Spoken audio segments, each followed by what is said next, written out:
આવતો જશે કે ખરેખર અમે એમને એવોર્ડ આપીને એમનું બહુમાન નથી કરતા, તેઓ અહીં પધારીને અમારું બહુમાન કરે છે.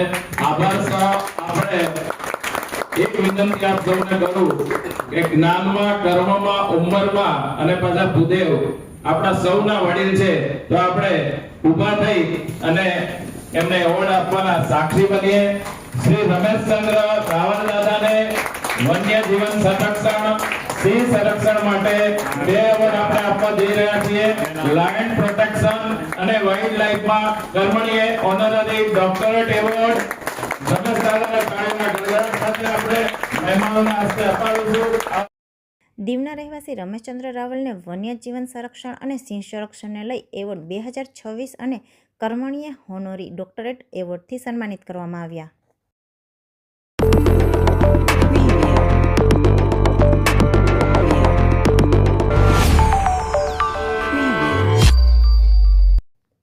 કેન્દ્રશાસિત પ્રદેશ દીવના રહેવાસી અને સિંહ માટે પ્રખ્યાત એવા રમેશચંદ્ર રાવલને અમદાવાદના કર્મણીય ફાઉન્ડેશન અને ચેરિટેબલ ટ્રસ્ટ દ્વારા 2 અલગ અલગ એવોર્ડથી સન્માનિત કરવામાં આવ્યા હતા.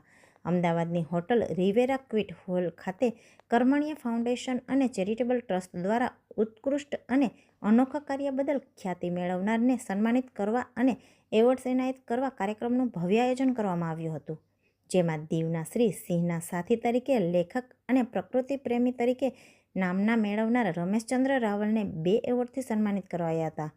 તેઓને ગુજરાતી ફિલ્મ તથા સિરિયલના કલાકાર ભાવિની ત્રિવેદીના હસ્તે એવોર્ડ આપી સન્માનિત કરવામાં આવ્યા હતા.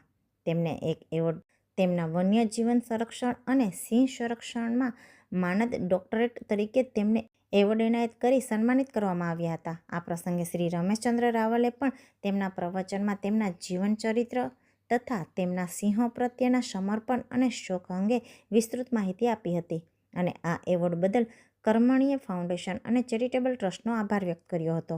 આ પ્રસંગે ગુજરાત રાજ્યના અનેક લોકોને પણ તેમની વિશેષ ખ્યાતિ બદલ એવોર્ડ આપી સન્માનિત કરવામાં આવ્યા હતા.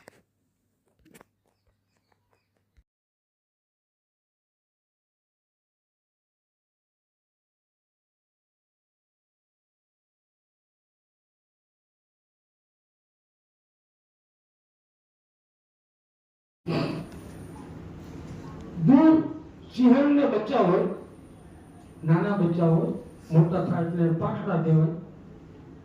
નાના બચ્ચા હોય ત્યારે મારણ કરવું હોય, અહીંયા અહીંથી રોડ ઉપર મારણ કરવું હોય, હવે બચ્ચા ને અહીંયાથી સિંહણે લે આવે તો રોડ ઉપર મારણ બીજા રહેવા દે? કારણ કે એની જરાક હોય, ગીધડા હોય, કાગડા હોય, બીજા પક્ષીઓ પ્રાણીઓ હોય, એટલે અહીંયા તો કોઈ ખાઈ ગયા હોય અહીંયા. એટલે ત્યાંથી સિંહ અવાજ કરે, સાહેબ માફ કરજો,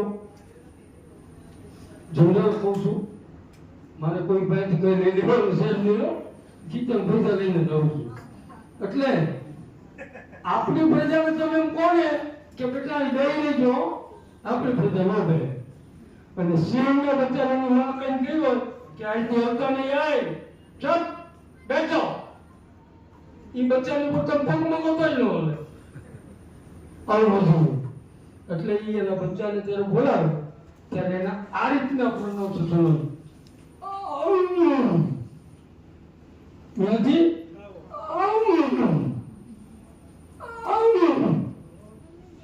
એટલે ઓલા બચ્ચાને ખબર પડી જાય આવું કરે એટલે એની જે એના જે ટ્યુન છે ને, એની અવાજનું જે ફ્રીક્વન્સી છે ને, એ ફ્રીક્વન્સી બચ્ચા દોડ્યા આવે.